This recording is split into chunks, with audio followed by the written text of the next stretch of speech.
Okay, YouTube. So here is another how-to video, raw as usual. Please excuse me for the simplicity of the videos, but hopefully you will get the picture. Reason why I'm doing this video is because I couldn't find anything online to help me with what I was planning on doing, or needed to do, I should say. Alright, so basically I have two very old machines. The laundry washer is on a tray, a drain tray, in case there is a leak of some sort. It'll catch most, if not all of it, plus, well, looks like it actually has a drain. Now, anyway, I'll get to the point actually. So when we first installed the machines in, I think we did it in a hurry, and luckily I didn't break the tray. At this point, with having plenty of time, I want to make sure I don't break it so that I don't have to go and buy something new again. Anyway, so what I needed to do is to get the machine out and over the drain tray. And like I said, nothing online. So what I did is I picked up a 2x4 and a couple of small, and 1.5x4, I believe.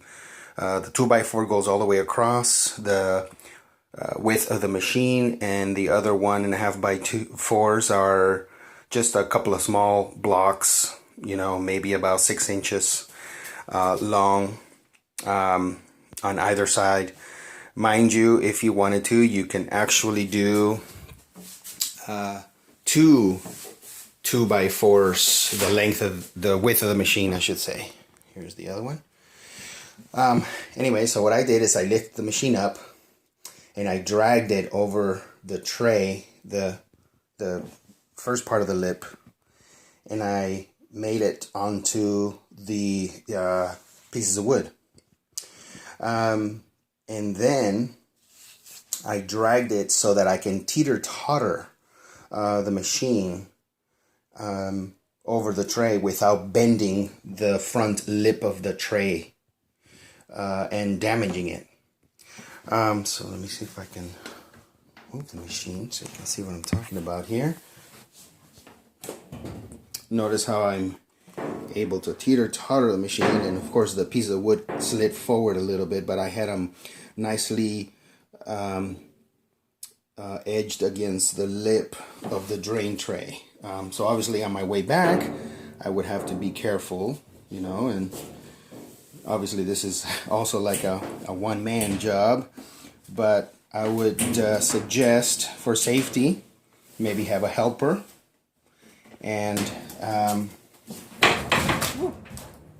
there's a reason why. Just slid, pretty much just slid off the wood on this side. On this side, looks like I'm still okay. Now the reason why I slid is obviously because I have one hand on the machine and the other hand I'm holding the video camera or phone. Anyway, just like I said, I needed to kind of bring it over. I'm not gonna take it all apart or all out of the tray. I'm just gonna leave it just 3/4 of the way out, so that I can have access to this wall. Okay. I just wanted to, again, the purpose of the video, just show how I was able to do this without damaging the front lip of the drain tray. Let's see now if I can. Alright, another thing I would suggest for safety, by the way, is have some good shoes on, maybe some leather steel toe boots, not your bare feet. I always like to play with danger. Alright, let me move it a little bit. And there I am back in action again. So as you can see, 3/4 of the way out of the drain tray without damaging the tray. And notice if I can do it with one hand, as in teeter-tottering the machine.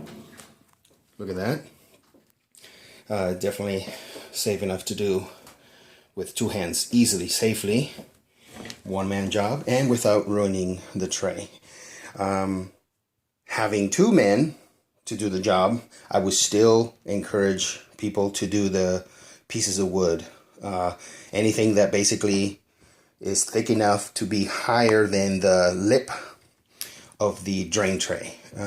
Trying to be as descriptive as I can. Again, like I said, I need to get to this wall because lo and behold, we had a leak. This hose came out slightly and leaked into the wall, so now we have a water damage in the wall here, plus downstairs on the second floor ceiling. Don't be cheap like myself.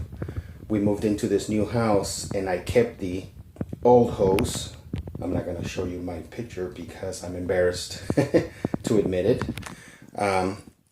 But since this is a little higher from the floor, go to the store, the hardware store, and pick yourself up a longer hose and install it properly, fixed into the wall, which I will do when I get done with this project.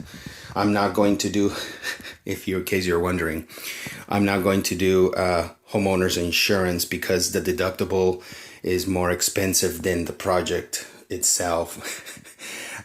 So I will do it myself, which it'll be fun anyway. Just takes a little time of my life, but whatever. Let's see, anything else that I will leave off? No, I think that's it. I think I covered all the safety features, being careful. If you have new machines, I would obviously be even extra more careful, and definitely have the second man because you don't want to mess up your brand new machines. These are 20-year-old machines, so who cares? Anyway, if you have any questions, please feel free to comment. I will do my best to try to get back to you. I'm bad at that, I admit, but I'll do my best to get back to you. Otherwise, when you perform your project, whether it is swapping out for new machines and whatnot, this is the way to go. Just, of course, underneath, just make sure you, oh yeah, that was the other thing, yeah. Just make sure you go over the foot pegs or whatever you call those little things that you can screw to come out, what do you call it, foot pegs, you know what I'm talking about. Just make sure you, yeah, that guy right there, make sure you go over those so it doesn't catch on that, and obviously have those ready to go as far as close to what your desired height and leveling that you have to achieve. Can't even see this one on this side, but anyway, I think you get the point. Didn't want to make this video too long, so again, I apologize for the raw footage, but I am just trying to help those that are in my position. And good luck. Have fun. Bye-bye.